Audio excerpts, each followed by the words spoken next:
Hello, hello, hello. This is Oscar, president and co-founder of Centric Wealth Management. I'm sitting here with one of my favorite people in the world, and his name is Eric Lee, and he's one of our senior advisors at Centric. And although I have a fantastic professional relationship with Eric, what I love the most about Eric is that he is also one of my really, really good personal friends. We don't know each other for too long, maybe 5-6 years. But in those 6 years, I feel like we've gotten very, very close. So we've had a lot of fun together. We've been to many places together, and Vegas will do that. Vegas will do that. But now we're sitting here and looking forward to chatting with you, man. I think this is gonna be fun. I've always wanted to do a podcast. I listen to many podcasts. So you know what I'm fearful of right now? That this conversation can go many, many different ways. Which is the greatest opportunity as well. But for the sake of compliance and all of the listeners, I think we got to probably keep it within the realm of what we want to, we do here. So, definitely, dude, so many things to talk about. So many subjects that I think are relevant, right? In so many different ways. There's so much happening in the world. But I think because it's our first time, we should probably stick to what we know and the topics that we're comfortable with before we start pushing the envelope and we get a letter from someone. Nevertheless, one of the things that I like most about you, Eric, aside from just my personal affections, it's the fact, or one of the things that makes you unique is the way that you view the world, right? The way that you view the world, not just the finance world, but the world in general. You're well-traveled.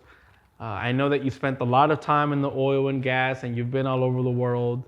But man, tell me, what landed you here at Centric? I think what landed me at Centric was really, when I first met you and Zach, I found that you guys were doing this for the right reason, right? I met other advisors through client recruit, where they were trying to recruit me as a client when I was in the oil and gas industry. And the conversation was very different. It was always some kind of product sell, product push, right? Trying to get me to buy something, buy an investment. Where when I came and met you guys, you guys were more focused on what's the best solution for the client, right? What makes sense for that particular client at a very holistic level. That was what makes sense to me, because at the end of the day, I think the audience also needs to understand I never studied finance. I did not major in finance. I studied engineering, right? So for me, getting to the details and having a holistic solution is very important, which I think is very important for all the families.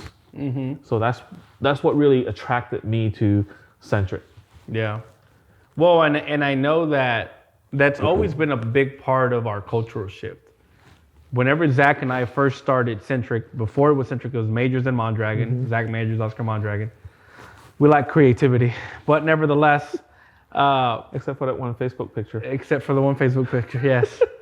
We're not gonna talk about that. Nevertheless, we came from a firm that pushed product down the client's throat, and when you're a hammer, everything looks like a nail, right? And where I cut my teeth, and I'm thankful to the where I started, right? I'm thankful because I believe that a big part of who I am today is the upbringing that they gave me, the training that they gave me. But it was very much like it has to be this solution for every person. Which is great at first, because just knowing too much when you don't know enough is not a good thing, because you don't know exactly how you can help the other person or the client. But as I evolved in my career, and as Zach evolved as an advisor, a big thing for us was why am I going to push this product down this client's throat when it doesn't fit their needs? It doesn't really solve anything for them. All it does is make me money. After a while, you start feeling very gross with yourself. It's a very disgusting feeling to know that you're not really bringing value because you only got the one thing that you can offer, and either they're going to buy that or not. So when we made the shift, that was one of the biggest reasons we started the firm. We wanted to make sure that from a cultural standpoint, from a who we are, right? We wanted to have a broad product offering. We wanted to have solutions that actually move the needle, and we never want to put people in a corner where it's either this or nothing at all. And you came on board and you're like, I love that. I really, really enjoy that aspect because I don't want to be the type of person that always has to do this or always has to do that. I want a broad product offering. I want to be able to bring real solutions to the table. So I'm glad that you feel that way because it really makes me feel like we have accomplished at least one of the goals. Yeah. No, that was very important, right? And then also it goes back to when I first started in the business, bless his heart, Dustin, he started the same way you guys did. It was more of a product push. So when he finally came to Houston and opened his practice, he said, hey, he even told me, I want to do this the right way. I don't want to be dependent on commission sales to live on, right? If I build it the right way from the very beginning, then it'll be fine. Absolutely. And that was what he taught me coming in. That's why it was very important to me to find something that matched what I was looking for, what values I had, right? So I think me and Centric, when we first came in, was really a good match. Absolutely, and you've done fantastically well. Your clients love you. We love you. I mean, you're a great asset to everybody. I think it'd be good for the audience to know a little bit about your why. My why? Your why. Because I think that it's very real. When people think of finance guys or finance people, and there's so many TikTok videos about what a finance person should be, it seems like it's always superficial at best, right? The video says 6'2", blue eyes, which neither you or I are any of that, right? But it's money, it's the facade, it's this, it's the nice car, and those things are great, right? And a very successful advisor has that. There's nothing wrong with that, right? But there's a difference for those folks who get into the business only for material gain, right? Which there's a lot of those, and then those who came into the business because their heart tugged them that way. Yeah. Tell us a little bit about that. So my why was very simple. So I was in the oil industry for 18 years, and I was actually one of the blessed one that I went into the oil industry right before they cut off the pensions. Right, so I was one of the lucky ones that still have what they call a defined benefit. So I had an oil field pension. I needed 15 years to get vested, so I did 18, right? But so before, retirement for me was very simple. I was thinking, okay, I have my oil field pension with my Social Security, and then my magic number at that time for my 401k was to get it to about 1.4 million. If I get it to 1.4 million, I could retire very comfortably in Costa Rica on a coffee farm. That was my dream. I was going to buy. And to the audience, that is still his thing. Yeah. I don't know what movie he saw or what artificial intelligence on his Instagram. There was no artificial. This was before. Listen, this was before Instagram, Facebook. This was before any of it. The thing you got to realize. What is it about the damn coffee farm? No. I grew up in East Tennessee. I grew up in the mountains, right? Okay. So for me, I would love to go back to East Tennessee to retire.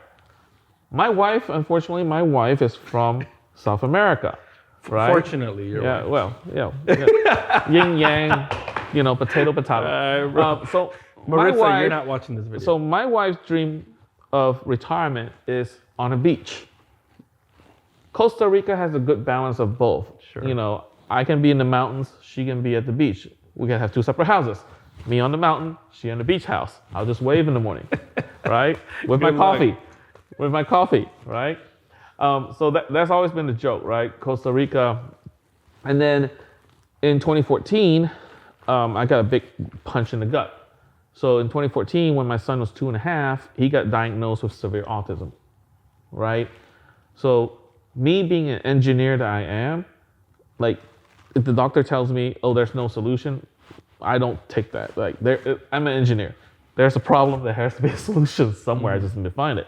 So and because he did get diagnosed with severe autism, nonverbal, right? Imagine the doctor telling you your son is never going to call you dad, right? You probably have to take care of him for the rest of your life.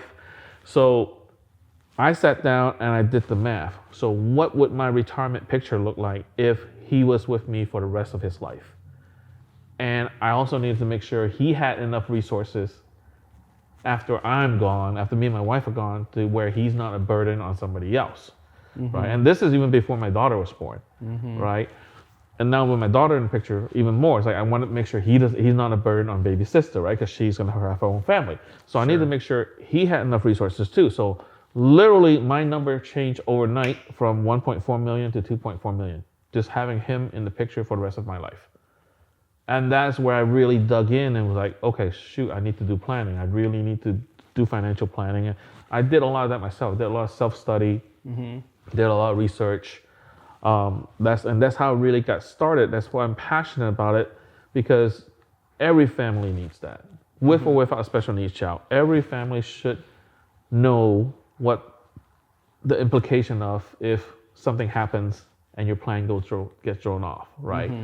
So that's how I got into the business, and that's my why. That's why I'm very passionate when I talk to, prospects and clients about what I think they need to do, what I think they should do, just because I live that every day. I live that every day. My son is 12 now, but still, I mean, he's very challenged, right? He's high functioning, but he's very challenged. Do I think he's going to be on his own? I'm hopeful, but I always have to plan for worst case scenario, which means he might be with me for his life. So that's how I plan everything. Yeah. Well, I think it's so impactful that everybody gets to hear that, because I know Nicholas, which is his son's name personally.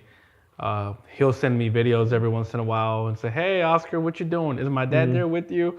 Which I think is. Or we're on a business trip. He'll call us and ask to talk to you. Yeah, I'm pretty sure his mom sets him up just to make sure that you're where you say you are. Regardless, great kid, but I think it's one of those real scenarios where real life meets your career, your goals, your aspirations. And those are the things that once you have the experience of knowing that life isn't always going to go according to plan, right? And you go out there and you find a way to make it happen, and you educate yourself, you learn, you partner with the right people. Before you know it, you understand that these crossroads aren't necessarily there to throw you off. They're just there to take you to a different level or a different place. Yeah. So, your why is very impactful to me personally, not just because I know your family, but because I believe that it lets everyone know that you truly care about them. Because the reason that you're here is because you care, right? Which I think is pretty cool, man. Yeah. People need to know that. Yeah. Well, it's like, yesterday we had a strategized meeting. And I actually had to push that meeting to yesterday because it was supposed to be the week before. But when I called a client and I told him, "Hey, I'm sorry I have to push the meeting because one of my clients passed away. I'm driving to his funeral." He told me that yesterday that was very meaningful to him, that I drove to Louisiana for the client's funeral, right? Because that's the kind of firm. He's like, that's the kind of firm I'm looking for. And I told him, listen, we see every single one of our clients as part of our family. Absolutely. Right? That's why it's very important for us. We are there. You know what? And that is a powerful statement. Like, I was talking to someone earlier today about the impact of this business and how we get to do big things, the right thing. And there is so much satisfaction that as an advisor or as a planner, when you do things the right way and you're able to build a deep relationship with that family, how important you are to that family and how important that family is to you.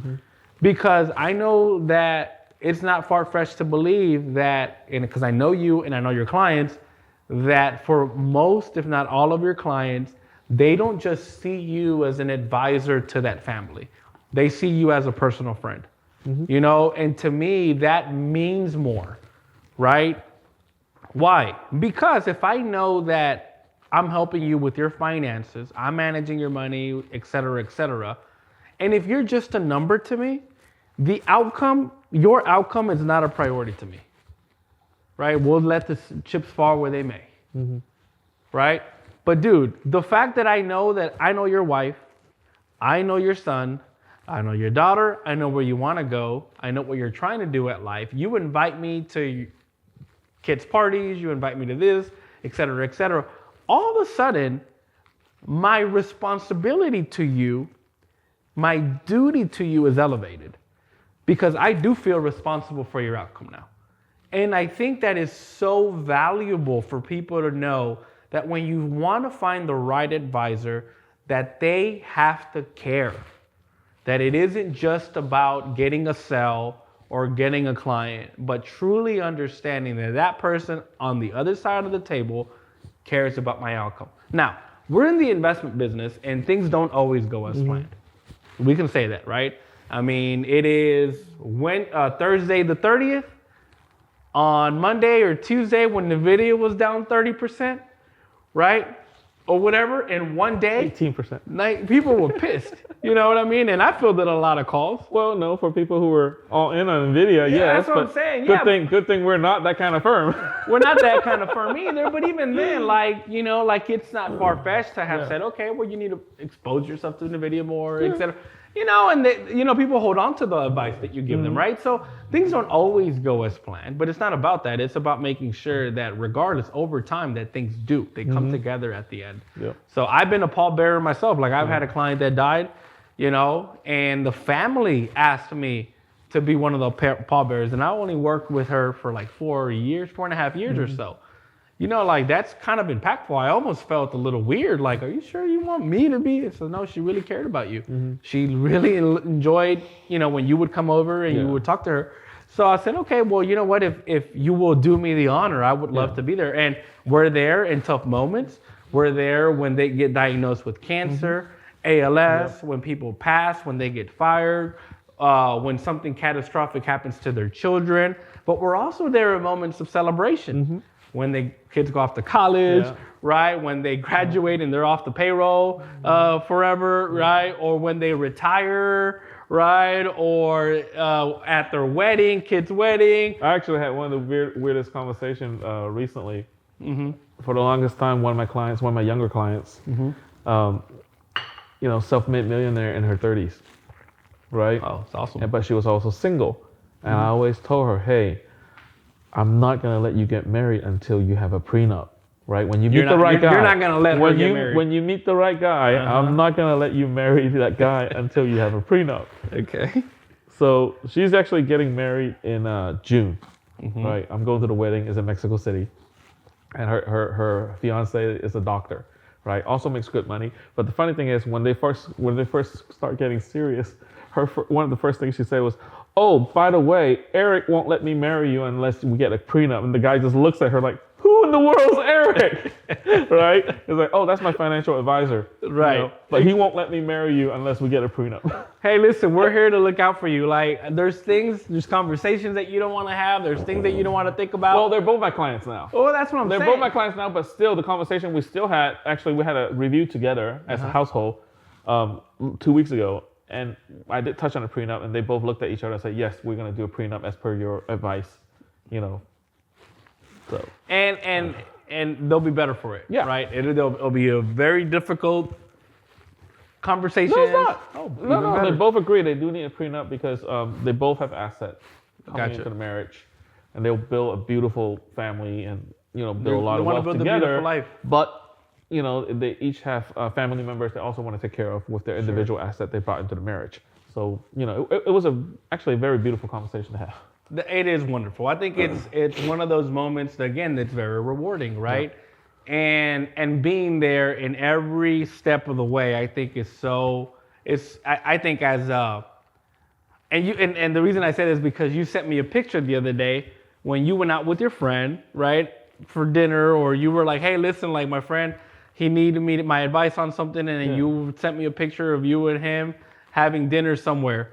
And then I texted you back and I said, man, I really love my job, right? Because those are the things, like we get to have we get to work while having dinner, right, with friends while talking about the things that matter to them. And for us, that's work. Yeah. Dude, that's a blessing. That's a blessing. Well, the funny thing with that conversation is, he actually reached out to me because he respects my opinion, right? He knows the fact that I'm in the industry. He's like, hey, I want your opinion on this and that, because he just recently had a newborn, just bought a house, taking a really big step into the next step of his life, right? What I need to do to protect my family, to protect, and I gave, we talked and everything. It probably ended up being some kind of insurance for the firm, but it's because he respects my opinion. Sure. To ask it, right? So that was what was beauty about it. And that's work. Yep, and that's work. Yep. You got to catch up with your buddy. Yep. You got to congratulate him on the wins that he's having in life, and that's work. Yep. It's a great business to be in. When early on in my career, I remember when I was graduating, one of the recruiters that was recruiting me, they said, it's one of the few industries or the few businesses in the world that will allow you to marry a high level of impact. In other words, to do a lot of good to a lot of people with a high level of income. And you'd be surprised that the more impact, the more income. Yeah. So for me, I don't see clients as income. I see it as impact. It just happens that the more people you serve, the more good that you do, the better off that you are from a financial standpoint. It's also, it's funny you bring up the impact and the income, right? I think there's a lot of misconception that financial advisors make a lot of money, right? Most are broke. Yeah, most are broke. Yeah. There's that top, 5% of advisors and that's because of the amount of impact they bring to the clients and they bring to their friends, right? I joke with some of the prospects that I didn't get into this business to make money. I was already very well compensated as an oil field engineer, right? I was making good money in the oil and gas industry. I got into this business because of my son, because of a certain passion that I have. I want to help people, right? I wasn't helping anybody in the oil industry. I was helping people get the gas. Right. But as far as like making that impact and me waking up every morning, have a clear conscience, with the Lord and doing His work to help families, that's important. For sure. Right. So that's how I got into the business, really. And the compensation is just part of it. It's just, I'm able to provide for my family. Great. Correct. Absolutely. Right. It's part of the equation. And honestly, I think that we're not just compensated financially. I feel rewarded spiritually a lot of times, emotionally, right? You get to physically participate in clients' life. And I think it's a great industry for that reason. Now, granted, not everybody in this industry is a good actor, right? They're not everybody here is here for the right reasons. But I know you personally, and I know that you are. So one of the messages that I want to make sure that the listener and the viewer on the other side understands is that when they get to sit down with Eric, and then when they get to chat with Eric, they're talking to someone who really knows his stuff, but someone who cares, right? And someone that is going to give them maybe not what they want to hear, right? But what they need to hear. Yeah. So I think that's pretty dope, man. I'm in a really nice way. In a really nice way. What they need to hear, but in a really nice way. I don't know. I've seen you be pretty honest before. And, I wouldn't say that everyone would consider that to be nice. But again, like, it's the truth. Yeah. Right? And the truth shall set you free. Yep. Man, I had a great conversation with you. I think this will be one of many conversations. Okay. Because we haven't even really started talking about like all the other stuff that we do. Yeah. Right? There's true. so much meat left on this bone. There's so much. I'd like for this to be a series. I've never done this before, so I'm hoping that I did okay for my role in all of this. But I had a blast, man. What Awesome. What about you? No, I had a great time. You know. Okay. I think we need a couple of drinks though. You pour yourself a glass of water. I ain't got. See, this is the kind of host that he is. Neglect the guests. I was gonna give you some of my water, but it's your saliva. No, exactly. That's fine. You see the whole waving me off thing? That's so rude. Like I'd rather not offer you nothing than get waved off. Still got waved off. Guys, Oscar Mondragon at Centric, Eric Leanne, Senior Wealth Advisor at Centric. Thank you for hanging out with us. We hope that you had a blast. There's so much more meat on this bone for you to tune into. So thank you for hanging out, and we look forward to catching up and hanging out soon, okay? Bye, guys. Later.